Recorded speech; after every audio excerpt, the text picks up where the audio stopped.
Well, howdy, folks. About to get a Friday adventure started. I had to stop at the grocery store and get a few things. Got a neat meal plan for tonight. Of course, it's going to stay keto.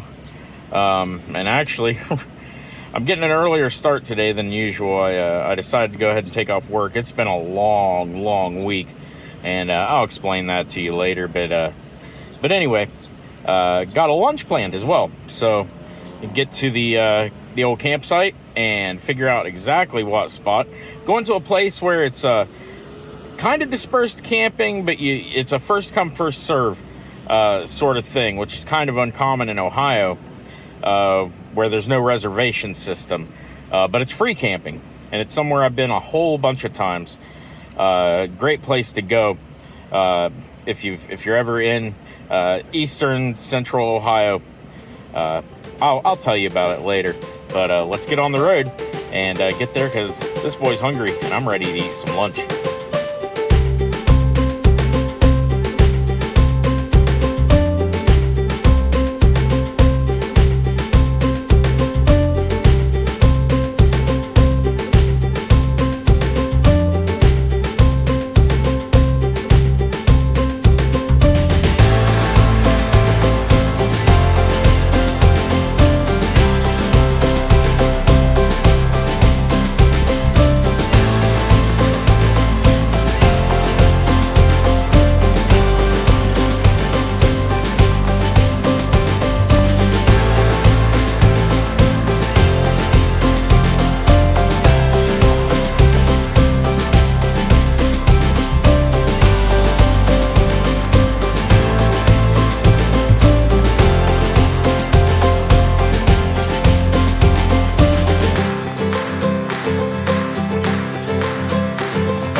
How you doing, folks?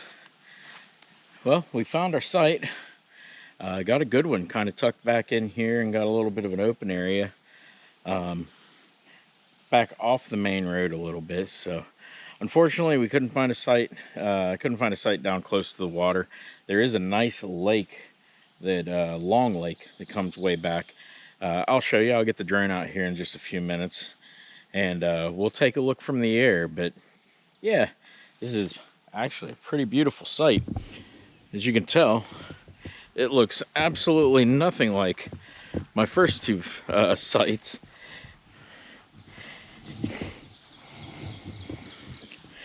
As clearly, we are, like what I was telling you about a couple videos ago, we are in the foothills of the Appalachians now. So, get the truck opened up. A lot of dust on the way in, I tell you. That is, I'm almost afraid to look inside. Oh, folks, I got set up here.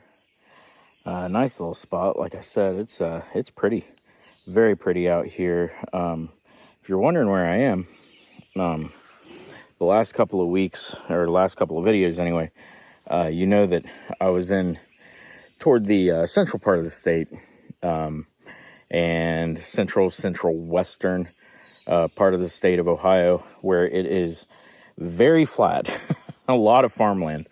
You get east though, and especially in the southeast, you get in the foothills of the Appalachians, and that is exactly where I am right now. We'll give you a little bit more perspective of that here coming up. Actually, this land is reclaimed mine land, which is now open for the public. It was owned by American Electric Power. And tomorrow morning on our way back out, we'll go by, they have a big miner's monument, and the Big Musky Bucket. And that's something to look forward to. I'll tell you more about it, and I'll actually show you in the later in the video. Currently, I am in the Sand Hollow Campground of the AEP Recreation Lands. So, if you're wondering, it's one of my favorites. Out of all of them, I would say this is probably one of my favorites. Has some of the better spots. But we'll probably come back here. I didn't get the spot I wanted. Somebody had already gotten it, my favorite spot. But that's okay. We'll get it one of these days. So stick with me.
So got the fire going good enough, and got myself some brats, the Johnsonville Better with Cheddar, because, well, cheese makes everything better. I mean, duh. But not going to eat them in the traditional manner. I wish I could, but going low carb. They kind of a cross between carnivore and so no bread. So I'm going to try not to look too stupid eating these things. But yeah, going to cook them over the fire, because why wouldn't you? I mean, if you have a campfire available to you to cook a brat or a hot dog over, then you'd be dumb to do anything else. So let's cook these up. I'm hungry.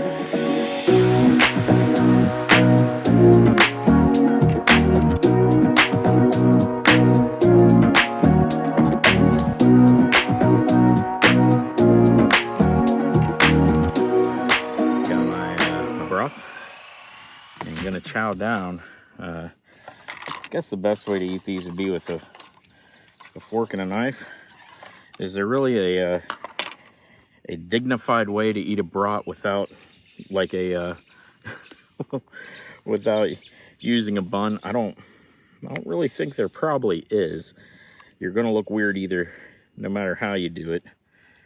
So rather than look completely insane. By the way, a little cheap yellow mustard. That's all I got. And I know some of you guys are probably saying, hey, Jeremiah, you know, you could have gotten like keto or low carb hot dog buns or bread. And yes, I did have that thought. And actually, had I better prepared myself, which, story of my life, I would have just brought some from home, because we do buy keto bread from the local grocery store. You usually go through about a loaf a week. And I know they do have the hot dog, hamburger buns, all that. I've gotten them before, and they're not bad.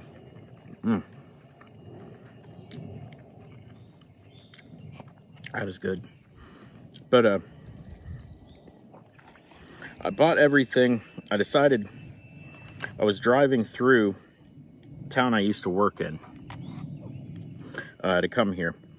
And I already decided I wanted to stop at the little mom and pop grocery store to get everything that I needed for this trip that I used to shop at when I lived in that town. Because it's a nice place to go, and plus I like supporting local businesses. I can't really do that up around the city where I am, other than like restaurants. Everything else is like huge chains. So my wife and I wind up going to like Costco and some of the larger chains and stuff. But when I can, I support local businesses, and I encourage everyone to support local businesses. The only problem with that, local businesses a lot of time won't have the selection that the bigger chains will. So, yeah, it's just something you got to live with. So, if I can't have keto bread because I supported a local business and I spent a little extra money, I consider that a win, because it's putting food on somebody else's plate. It's helping out, local people, not going to some big corporation somewhere where who knows what country it goes to or what those people support. And I'm a big proponent of, knowing where your money's going. So that's why I don't like giving it to the government, but I have to.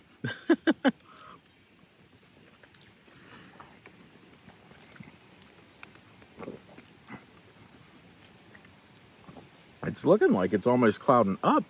I know you can't really tell from where I am sitting, but I did not look at the forecast. I thought it was supposed to just be sunny today, but it might get a little rain.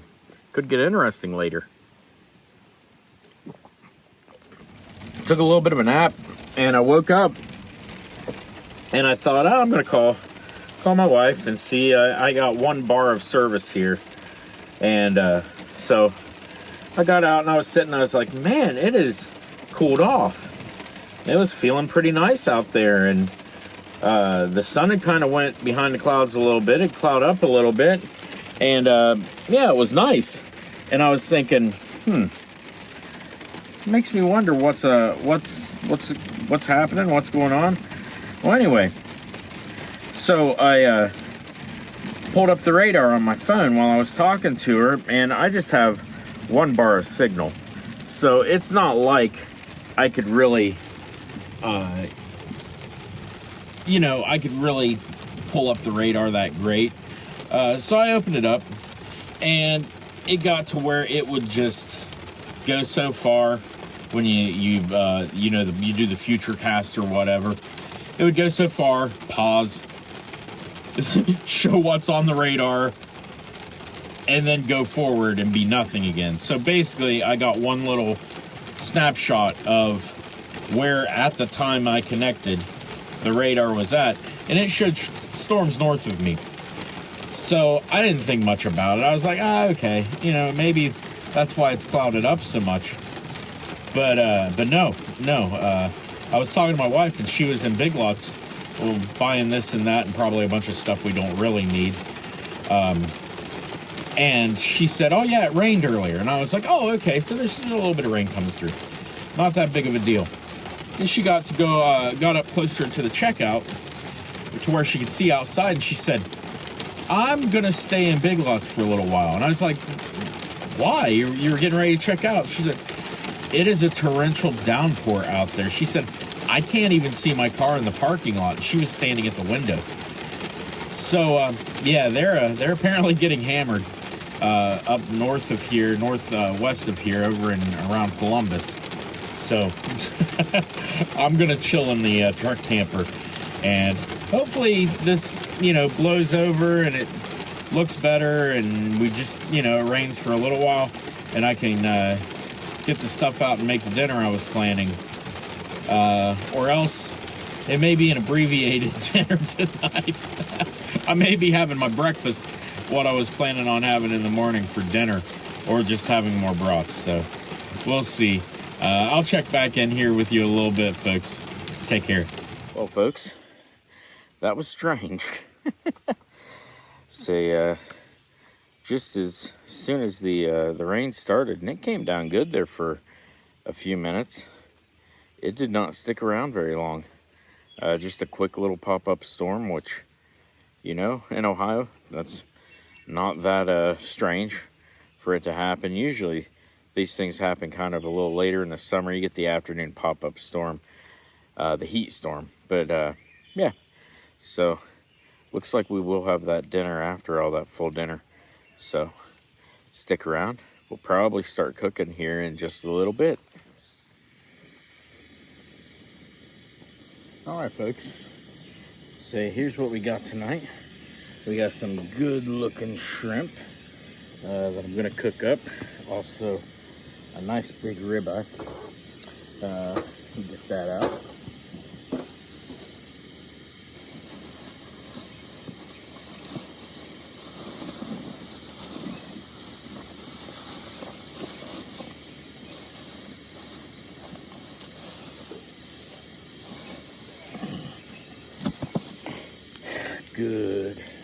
Good looking ribeye. So we'll start the ribeye first. Honestly, the shrimp will not take long at all. Always salt. I tell you, the one thing I learned, if I learned anything about cooking a steak, is that you can't over salt it. Now I say that with a grain of salt. Salt heavy before, you won't have to add any salt or pepper afterward. A little pro tip, and take it from a fat guy. I know how to cook. I know what's good to eat.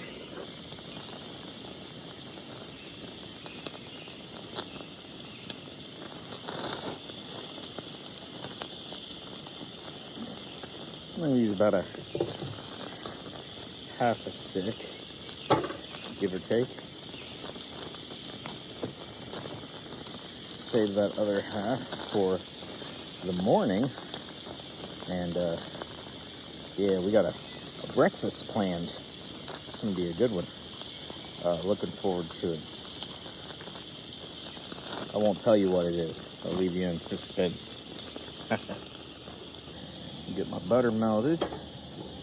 Get the pan good and warm. Go ahead and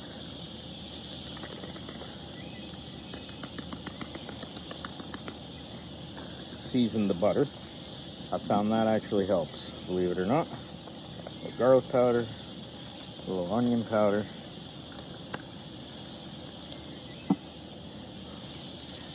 salt,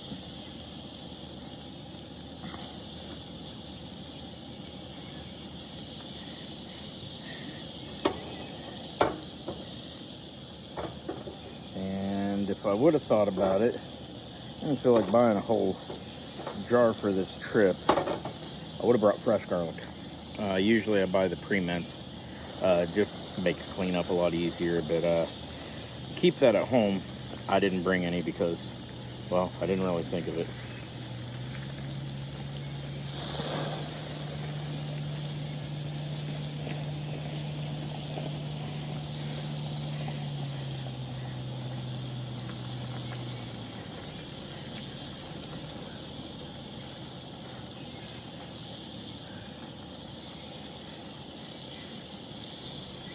There is a good looking meal. Yes, sirree. Good looking steak, some shrimp. I'm telling you what, I'm gonna be eating good. All right, folks, got my dinner cooked up, and I tell you what, fresh shrimp. I tell you what, there's nothing better, fresh seafood.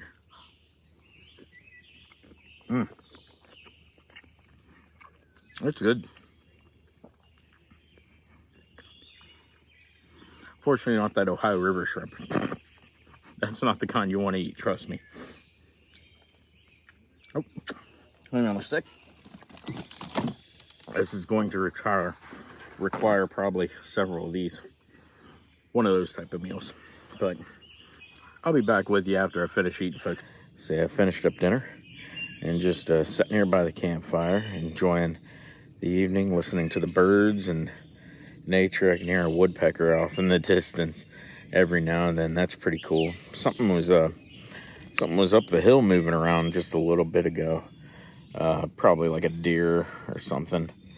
Wasn't making any noise other than just moving around, so pretty interesting. But I'll give you a shot of the campsite.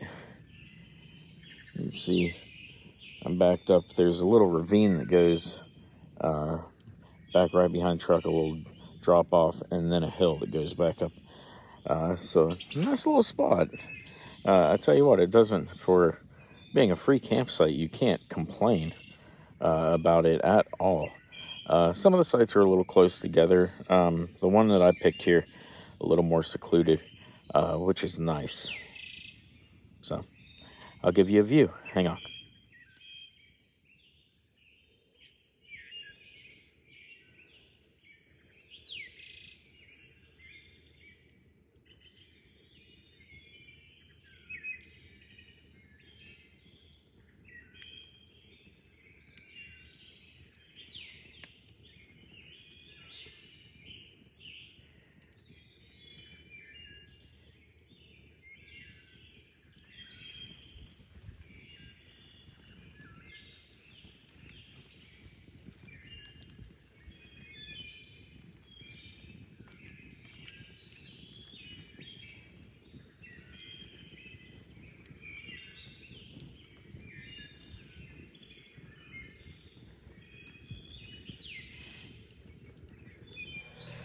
Well, folks, in the truck, and got the fan going. It's getting pretty dark out, and I just decided to climb in. The fire is about completely gone, and I am one whooped puppy. So I think I'm gonna go ahead and hit the hay early and see if we can't get up early. I'm interested to see how long the fan I've got. It's just one of those little like desk fans that you buy anywhere. I've got it running off of my my Go Labs power pack, and just interested to see how long it's going to run. If you go by the indicator on the power pack itself, it says that I'm good for 9 hours. I'm not so sure that that's going to get it, but that would be nice. We'll find out. It's a little muggy, so that fan is going to be very helpful. Normally I sleep with a fan anyway, so the noise and everything will help as well. So, all right, take care, folks. I'll see you in the morning. Well, folks, good morning. And got my water started for my coffee. I slept like a rock. I'm going to tell you, normally when I do these things, I'm usually up fairly early in the morning. Usually the birds wake me up. There was just something about last night, the sound of the remaining rain that was on the leaves of the trees hitting the top of the truck. I don't know what it was, but I was out, like out. So very good night's sleep, and I'm very thankful for that, to be honest. New truck setup, very comfortable, and very happy about that. This morning brought my my old standard coffee, the blueberry. Still got it, the blueberry Dunkin'. Probably going to use this until I run out. Like I said, if you've ever had the blueberry muffin, if you haven't, try it. If you like flavored coffees, because it is very good. Get my little pour over. I get everything ready because I know that water's going to be boiling quick. I remember the last time it caught me off guard. So go ahead and get a filter.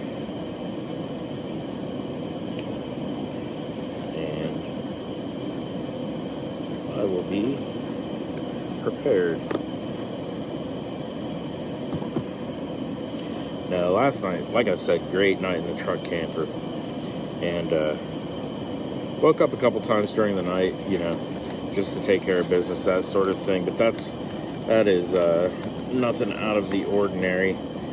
And this morning, I was half awake and kind of didn't know what was really going on. You know, one of those times when you're in that half coherent kind of state, and my phone went off, started dinging like I had a oh, and the water is boiling. Look at that. That did not take long. Where you kind of half know what's going on. And I thought I was dreaming. I was just like, I didn't have any clue. Well, no, it was my wife texting me. I've got 1 bar of service here, so not enough to where if I wanted to like watch a video or something, I could do it. But enough to where like a text message will make it through randomly, and I was able to talk to her on the phone last night, which was really nice.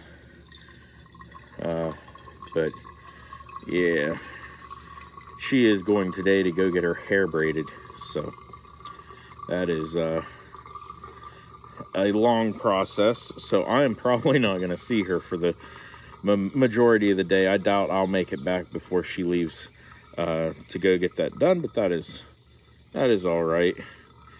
Say, get some breakfast going, but first coffee. All right, folks, does that look good or what? I know I broke the 1 yoke and my pan got a little hot. It never goes without problems, but I'm about to eat here, so I'll be back with you here in just a second. All right, folks, I got my my breakfast all set. Some good looking eggs over easy with only 1 cracked yolk.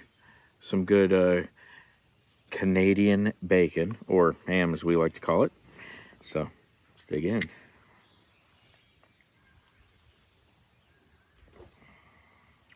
Good stuff.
At the AEP Miners Monument, just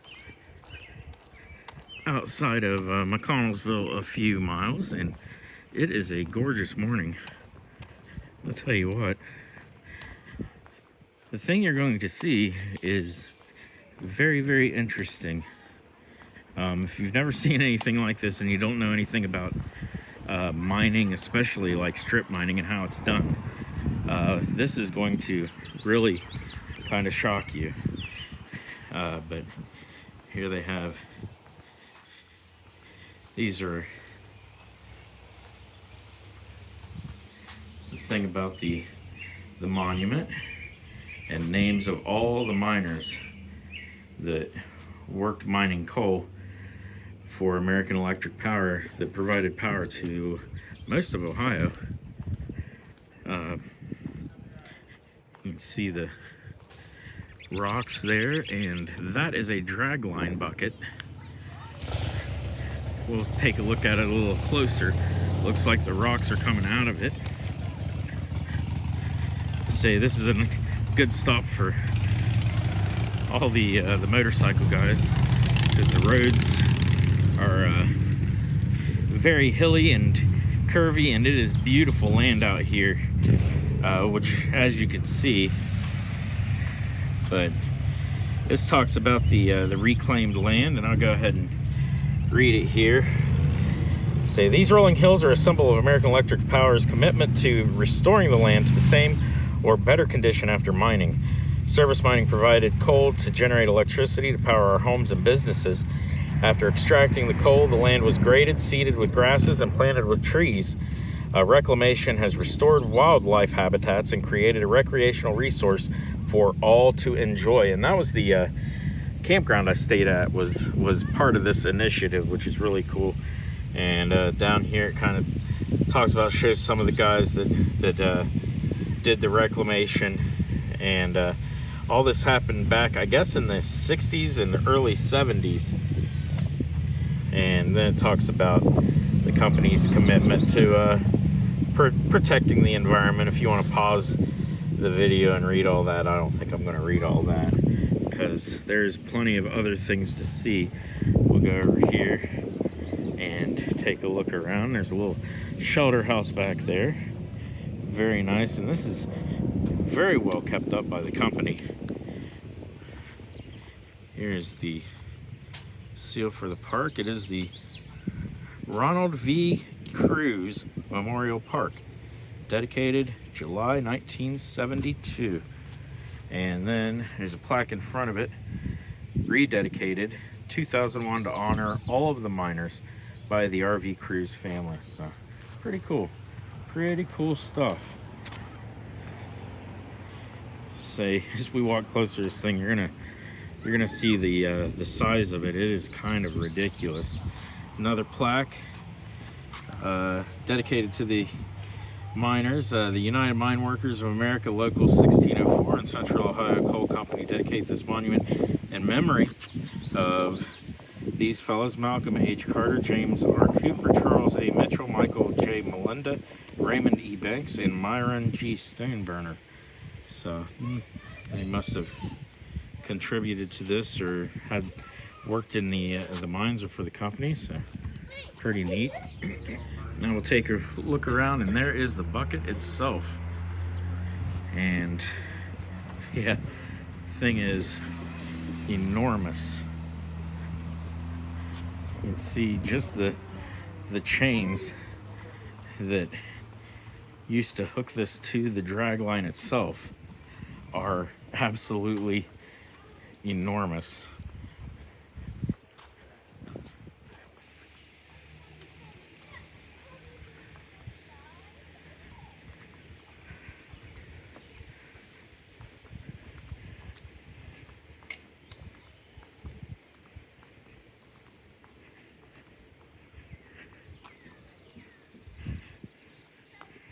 There you can see, actually I have a stand where you can walk up inside.